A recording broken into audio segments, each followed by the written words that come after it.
Thank God it's Friday. Thank God it's Friday. I made it through the week, y'all. The devil ain't gonna get me. So, the word of the day is trust God. But when it's very hard to trust Him, how do you trust Him? Because trusting God is not easy. Trusting God is not easy. Trusting God is not easy. But we done did a lot of things that was not easy. We still did it. We still did it. We was unsure. We took a leap of faith without even knowing that it was a leap of faith. We felt like we had no choice. But God is saying, okay, feel like that when it comes to me, that you have no choice, no other choice but to trust me. Because we don't. In biblical days, back in the old times, all they did was trust God. That's all they did. They had no choice. So I have a story, right? I was incarcerated. A lot of people, believers of God and servants, even in the Bible, they were imprisoned. They were put in jail. So I was put in jail for 2 years with half. So that was a whole year, right? And I couldn't believe it. I thought I was going to get a few weeks. I ended up getting 1 year. So I was in the LA County Jail. And I was so shocked. And when I got there, my life changed instantly. And the reason why I'm doing what I'm doing now is because I made a promise in jail.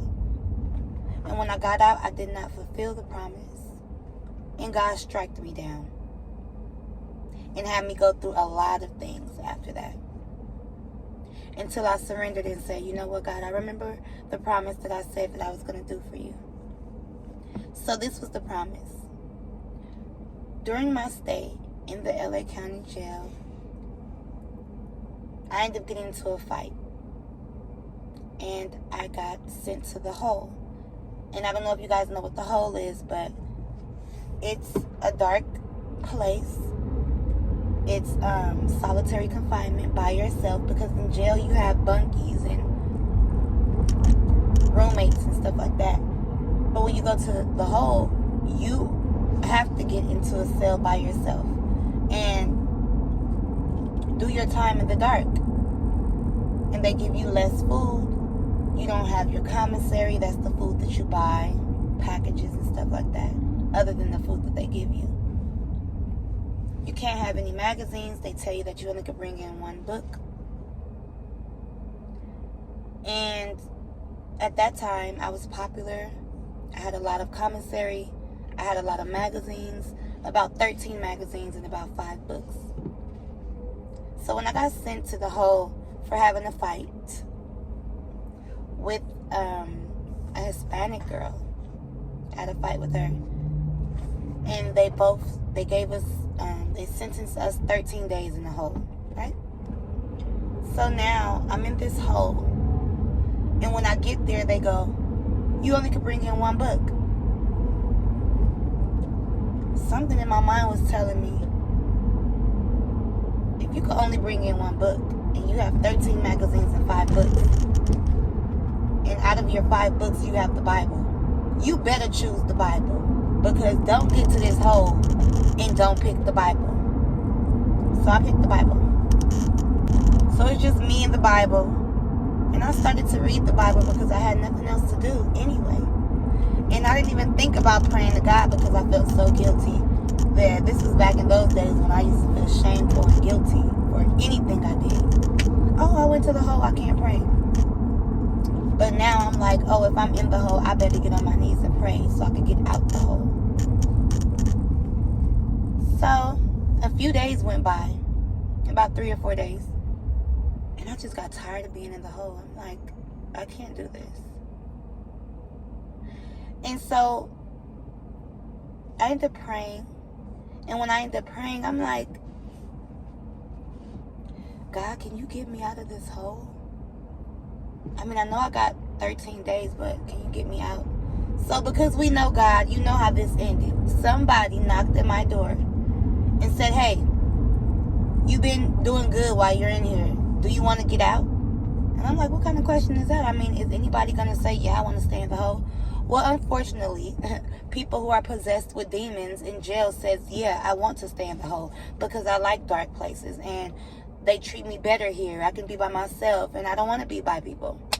So I said, yes, I want to leave. They opened up the doors and I went on about my way. Those magazines that I didn't have, they gave them back to me. They sent me to another dorm. And I was like the happiest girl ever.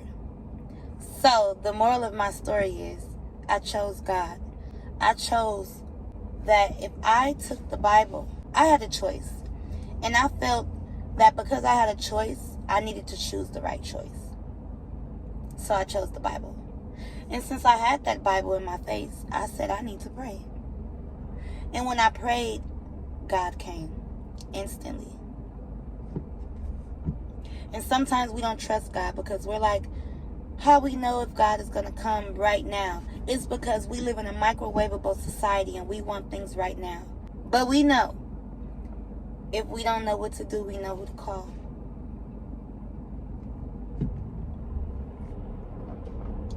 Trusting God is not easy. But remember, God is always on time. So it doesn't have to be easy. In His Word, God said that this world was not going to be easy.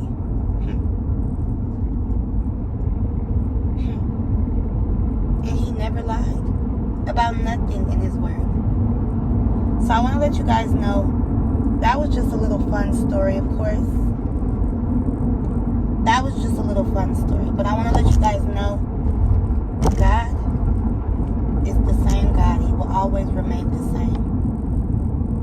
And if you trust in Him, whether it's easy or hard, just know what the outcome is going to be. It's always going to be good. If you wait on Him, just know what the outcome is going to be. It's always going to be good. And it's okay to wait. You do not want nothing fast. It's not worth it. You could pray for God to give you something fast. As long as you prayed about it, and if you get it fast, that means that, okay, it was acceptable for it to be fast.